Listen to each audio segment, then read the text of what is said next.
Sambil kita menunggu bagaimana respons DPR terkait dengan tuntutan rakyat 17+8 yang hari ini sebenarnya adalah tenggat waktu terkait dengan 17 tuntutan yang disampaikan masyarakat. Sebelum kami memulai dialog juga, beberapa saat lalu kami berusaha menghubungi jurnalis kami yang ada di depan gedung DPR MPR. Dari gambar yang kami terima sebenarnya ada tanda-tanda persiapan konferensi pers dari DPR. Tetapi hingga saat saya akan memulai diskusi sore ini, kami belum dapat perkembangan terkini dari gedung Wakil Rakyat tersebut. Sambil menunggu kabar baik, kami sudah hadirkan narasumber di studio Nusantara TV, yaitu Wakil Kepala Staf Kepresidenan Muhammad Kodari dan juga Ketua Badan Eksekutif Mahasiswa atau BEM Universitas Indonesia, Agus Setiawan. Mas Kodari, apa kabar? Alhamdulillah baik. Sehat? Long time no see. Iya. Mas Agus? Siap. Lahirnya bulan Agustus? Betul. Oke. Karena kalau bulan lain pasti namanya Bambang ya. Untuk namanya nggak 17+8. Iya.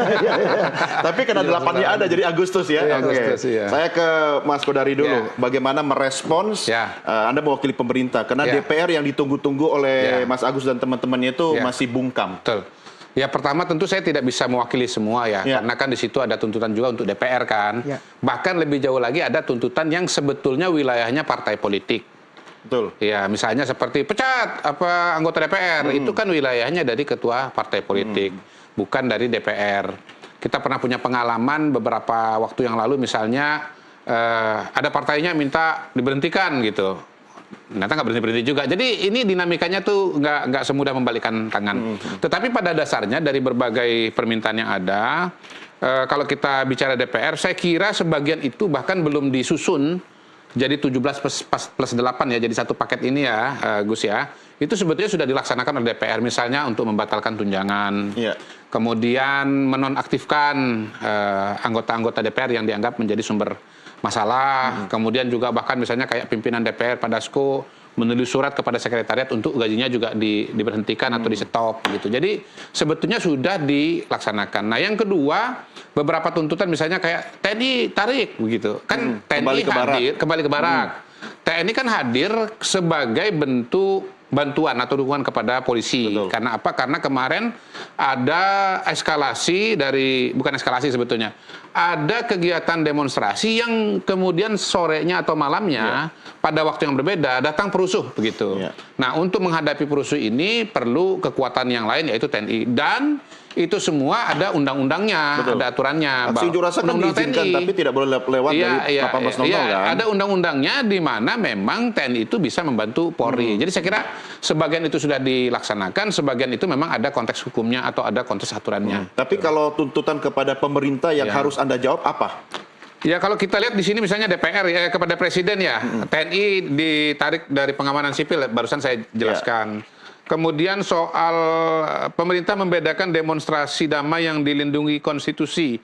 Saya kira memang itu ya yang dilakukan. Kalau kita bicara kepada teman-teman polisi, teman-teman polisi itu kan mengatakan kami ini tugasnya adalah untuk mengawal agar demonstrasi berjalan dengan sebaik-baiknya. Masalahnya kan di lapangan itu yang turun itu bukan cuman pengunjuk rasa, tetapi pengunjuk juga rasa ada dikawal, dilindungi, perusuh yang ditindak tegas, gitu maksudnya kan? Ditindak tegas.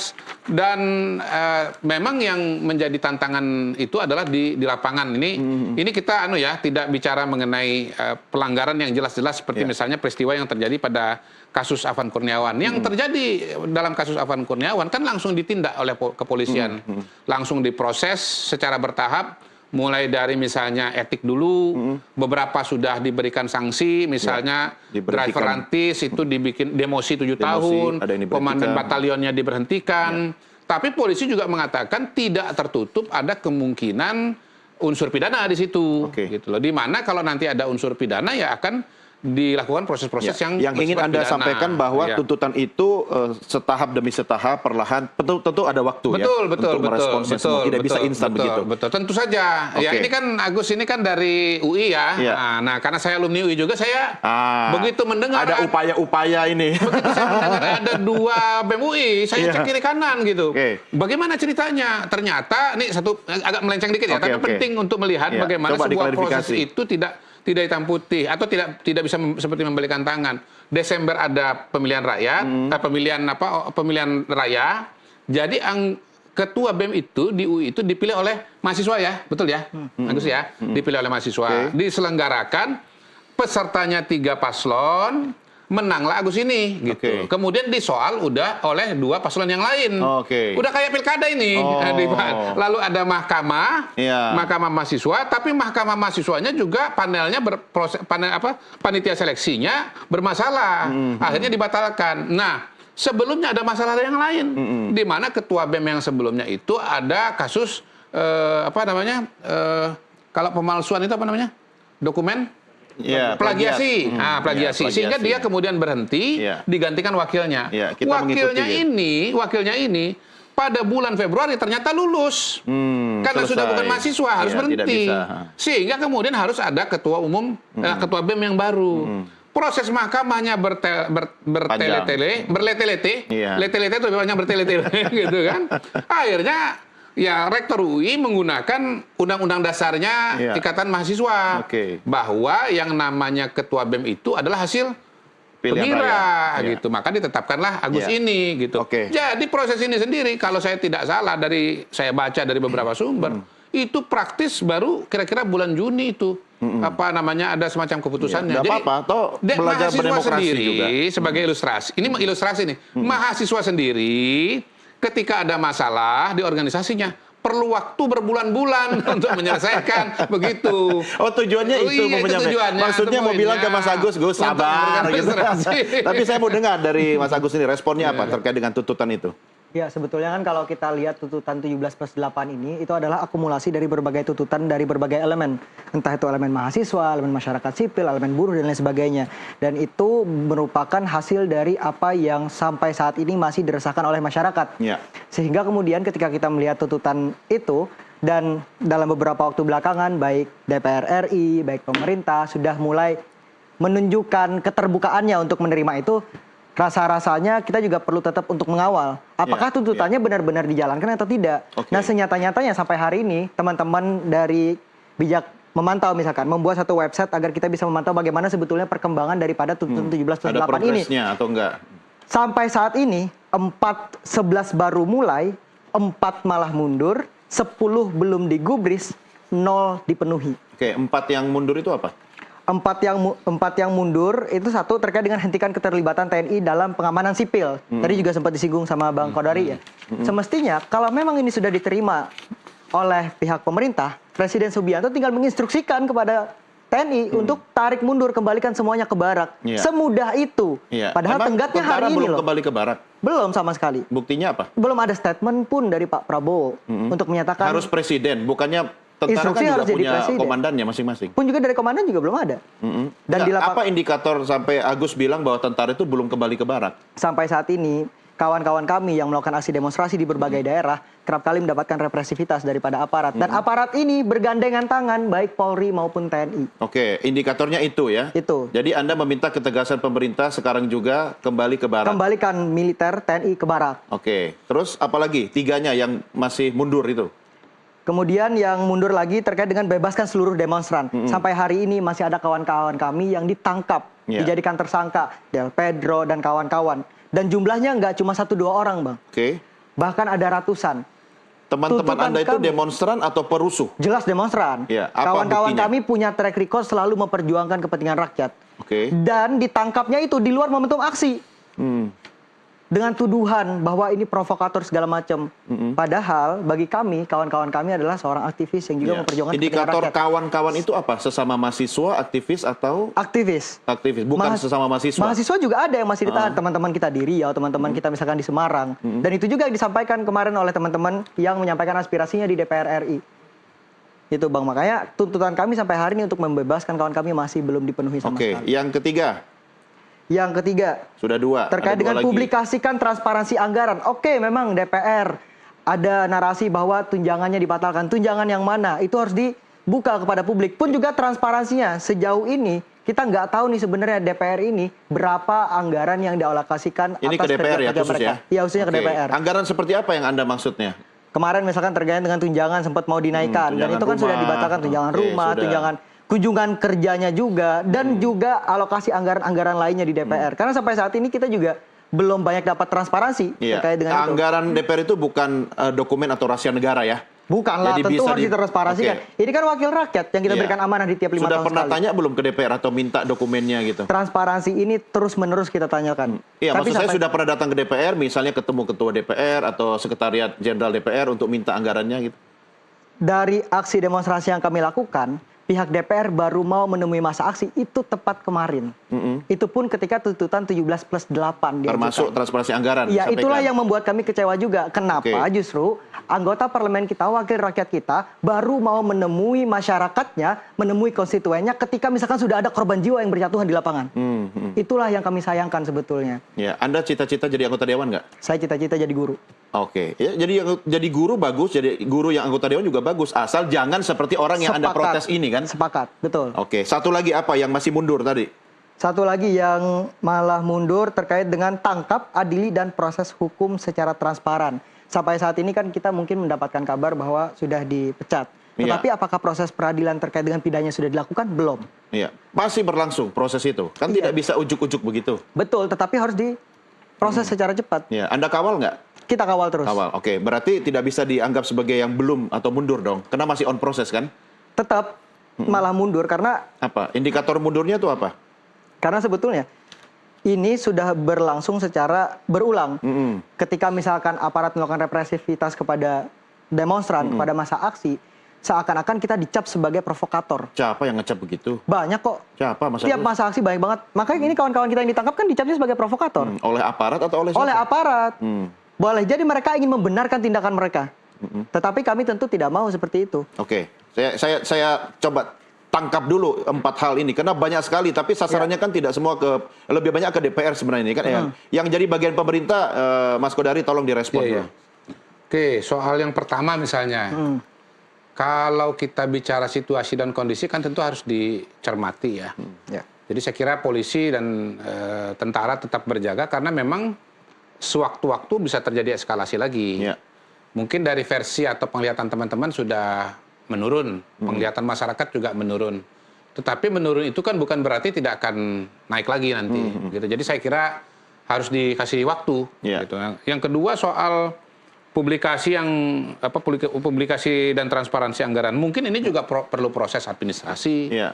Perlu bicara Atau mungkin dengan Mas antar Agus fraksi. nitip ke pemerintah untuk Iya. memberikan pressure juga kepada Iya, DPR. iya, nanti mungkin Iya. kita lihat ini ya, nanti sebentar lagi Konferensi pers. Iya. dari Ketua DPR. Yang jelas Bu Puan pun sudah mengatakan bahwa akan ada transformasi dari DPR berdasarkan pengalaman yang sudah ada.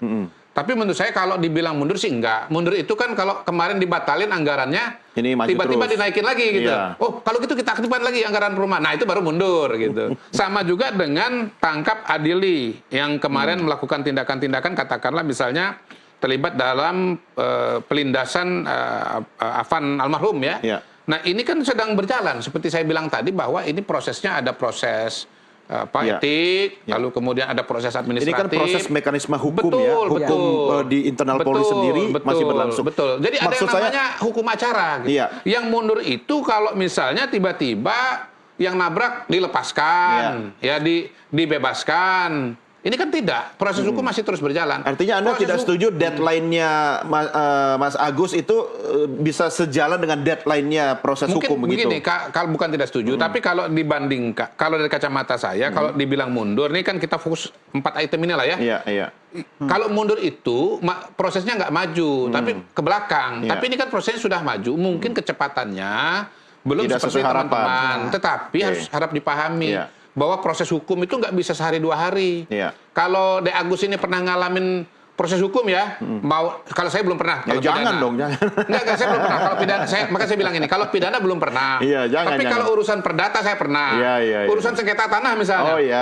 itu 5 tahun. Iya, iya. Sampai ke Mahkamah Agung. Tapi Iya. untuk pengadilan negeri pun, pengadilan tingkat pertama pun Iya. bisa setahun 2 Iya. tahun. Ya, saya tahu, Agus, bentar, Gus. Ini prosesnya nggak mungkin Iya, 1 tapi minggu. mungkin dengan tekanan Dan publik, balik lagi pemerintah tadi seperti saya bantu, bilang, ya kan, bisa teman-teman dipercepat. sendiri mengalami sengketa hasil pemilu Pemilu. di di kampusnya Iya. sendiri.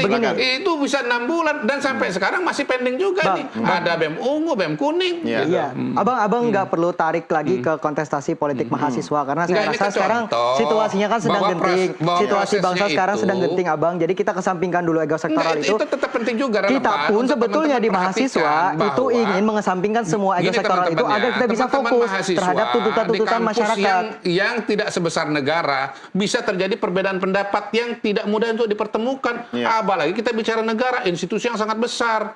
Ya, berapa sekarang mahasiswa di UI? Mungkin 20.000, 25.000. Ini kita bicara penduduk 280 juta.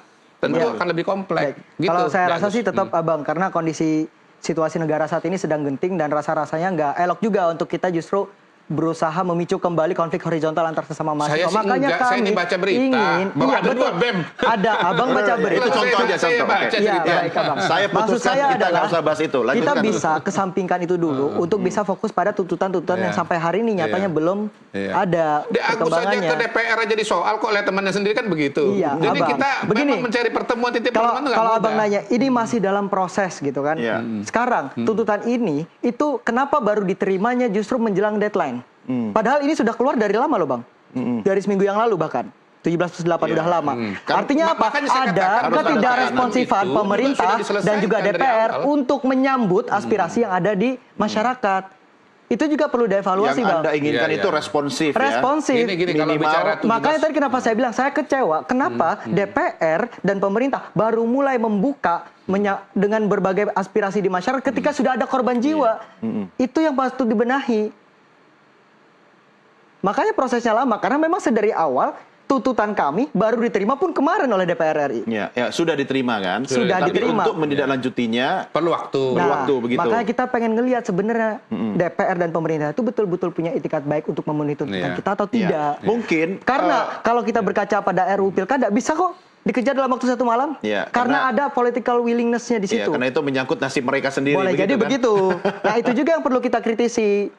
Ya, indikator bahwa itu ada progres itu perlu juga dibantu oleh Iya. DPR. Misalnya Iya. dari teman-teman mahasiswa bahwa ada pergerakan, ada progres itu indikatornya apa saja. Karena kan Iya. sidang-sidang terkait dengan kasus yang nomor 4 tadi yang sampaikan itu terbuka bagi masyarakat. Semua boleh ikut. Bahkan ada Kompolnas juga ada di situ, dari Iya, Komnas iya, betul. HAM juga ada di situ. Nah, Betul. tapi dari aspek mahasiswa atau Mas Agus dan teman-teman sendiri, mungkin agar indikator itu menjadi sesuatu yang konkret, jadi DPR juga tahu, oh ini ada progresnya kalau ciri-cirinya A, B, C, D. Mungkin bisa lakukan seperti itu.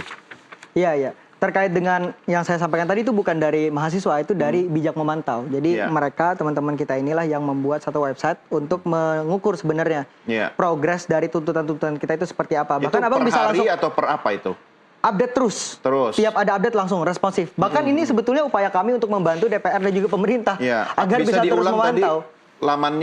lamannya Namanya Bijak Memantau. bijakmemantau.com. Ya. Dot apa?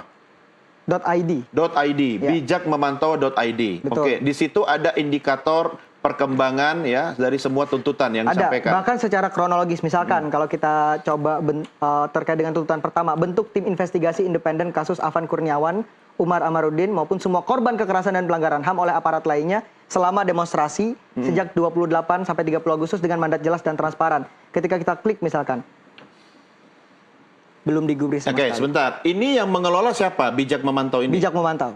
Ya, siapa? Siapa di balik? Masyarakat sipil. juga. Masyarakat sipil. Masyarakat sipil. Nah, database-nya dikelola masyarakat sipil. Artinya indikator progres atau perubahan itu tentu berdasarkan data yang diinput kan? Betul. Nah, apakah Mas Agus sudah tahu betul bahwa datanya sudah valid? Kemudian siapa tahu, ini saya bukan bela siapa-siapa ya, mungkin sedang berlangsung progresnya di DPR, tetapi datanya belum sampai ke Bijak Memantau. Berarti ada ketidakcepatan DPR untuk mentransparansikan informasi yang sedang berkembang di dalamnya. Itulah kenapa kita butuh pernyataan dari Bapak Presiden Prabowo Subianto. Ketika misalkan tarik militer ke barak, itu harus ada statementnya. Sehingga kemudian kita juga tahu perkembangannya. Yang bertanggung jawab untuk mentransparansikan hasil kerjanya kepada kami, kepada masyarakat, itu adalah pemerintah. Ya. Itu adalah DPR. Masih Oke. mending kami bantuin loh Ya. untuk mentransparansikan informasi ini.